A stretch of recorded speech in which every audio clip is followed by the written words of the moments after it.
Okay, good morning, champions. See, already 2 lessons are completed. This is the third lesson, animal fiber. Where do we get fibers? We get fibers from plants and animals. Plants like cotton, gongora, coconut. These plants produce the fibers.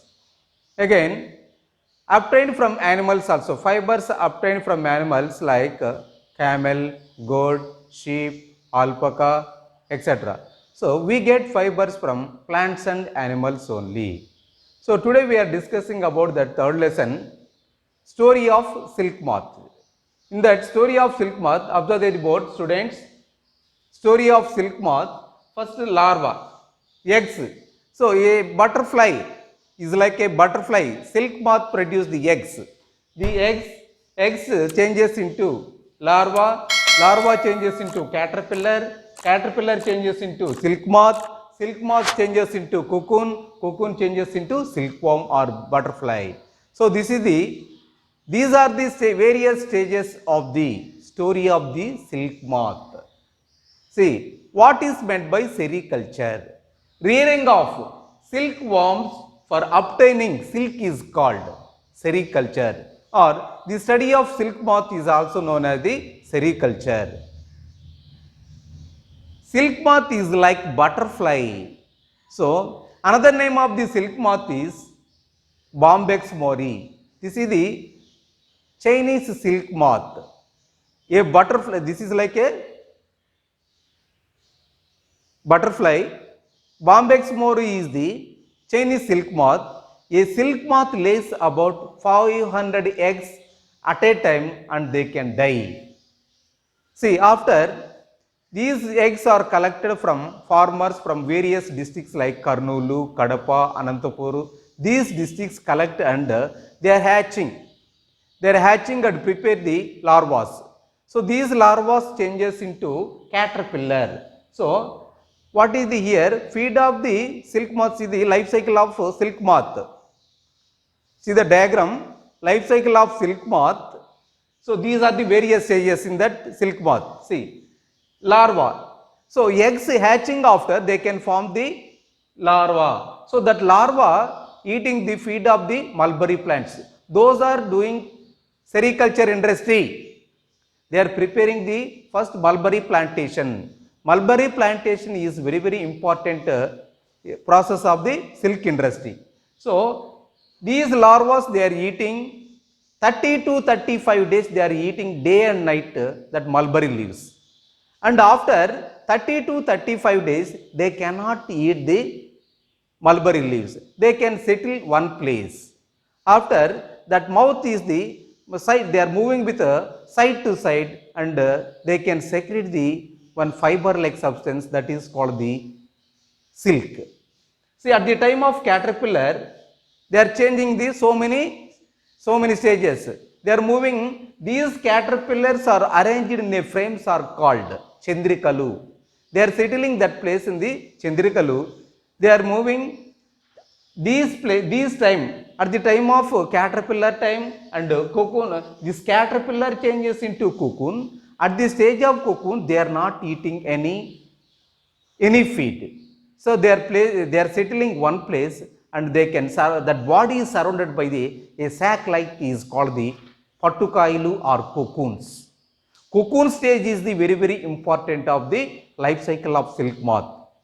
See, after 30 to 35 days, farmers they are observing that these stages and to kill the larva. That process is also known as the stifling.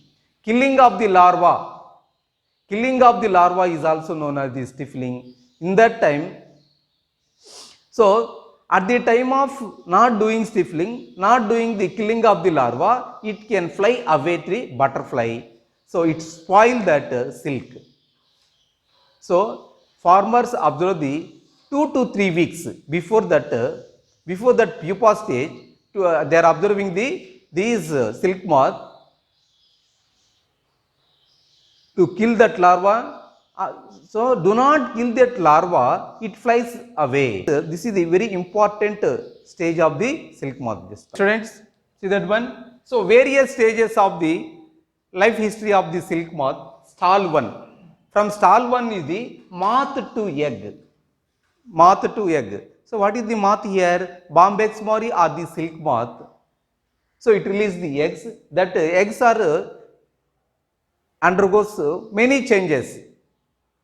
They are eating the feed of the mulberry leaves. After that they are changing into the second stage. So that is called the stall 2. Stall 2 belongs to egg to cocoon.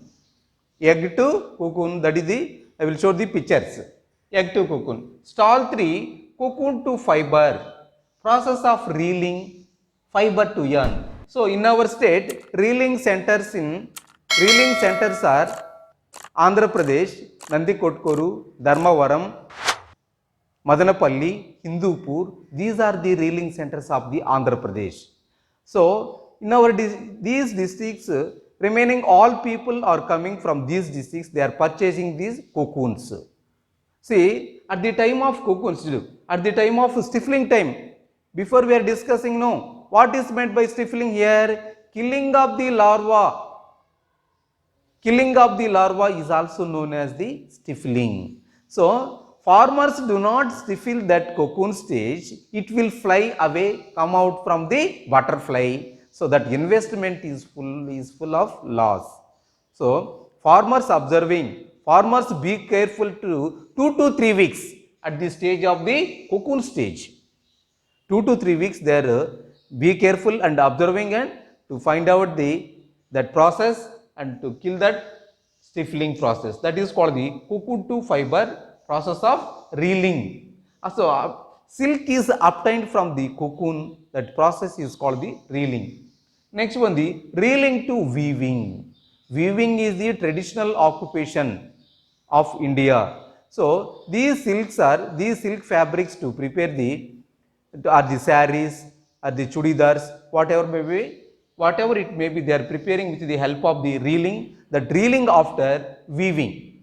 So in that weaving process, they are the hand looms or the power looms. Next one, what are the reeling centers? Next one, Dharmavaram is the famous for silk sarees. Dharmavaram. Next, Pochampalli, the silk city of Andhra Pradesh. Pochampalli, the silk city of Andhra Pradesh. They are forming a very large sarees, like weave the silk fabric by using the silkworm on handlooms or the power looms. Next one is the story of wool. So wool is obtained from animals like sheep, goat, camel, alpaca, etc. These animals produce fibers these fibers are also known as the fleece. FLEEC, fleece. So the length of the fleece 3 to 5 inches long.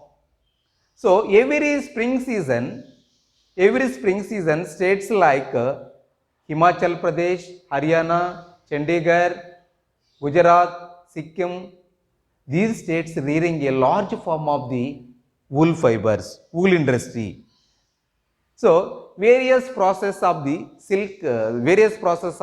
wool fabric. How to prepare the wool fabric in this?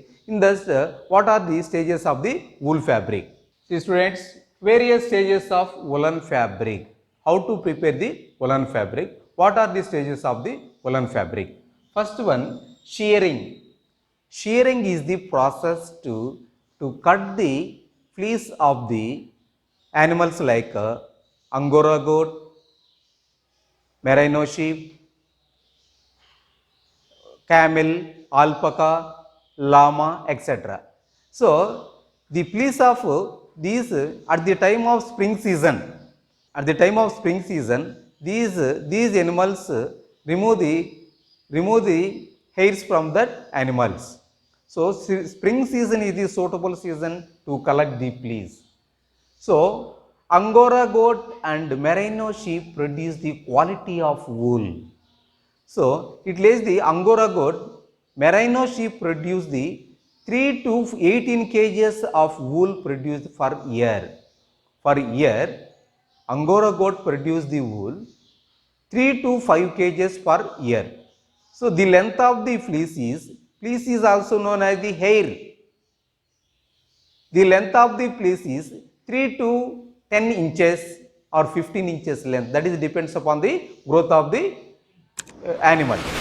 So camel, alpaca, these hairs are very rough. That is not suitable, but they are using very less. Shearing is the process. Elimination of the or remove the hairs from the particular animal. That is called the shearing. Next one is the scoring. Scoring is the process to cut the to eliminate the waste particles from these fleece. Again, sorting is the process to eliminate the dust particles like twigs, leaves, etc. Elimination in this process, sorting process. Sorting after bleaching. So which color is the suitable color? They are dipping in before dyeing, they are preparing the various colors in the tubs. So which colors they need? That colors only they are dipping that fleece or fibers. So they can prepare that color. That coloring after again drying, dip in the bleaching. So in this process, bleaching process, add some chemicals for that fleece. Because of that is the strengthness of the fleece to any microbes to destroy the process of the bleaching. Next one, the dyeing. Dyeing is the process to dip in to select the colors. So next one, the combing. Any fleece or disturbances, these fleece are arranged in a sequence manner and combing and arranged in a sequence manner. Finally, next one is the spinning. Spinning is the traditional occupation of India. In this spinning, there are the two types are there. By handmade is also known as the handlooms. By using of the machines are also known as the power looms. Handlooms are power looms to prepare the cloth. After spinning, preparing that threads or the fibers are called the rolling or twisting. So twisting and next one the weaving. So weaving after finally to collect the woolen fabric.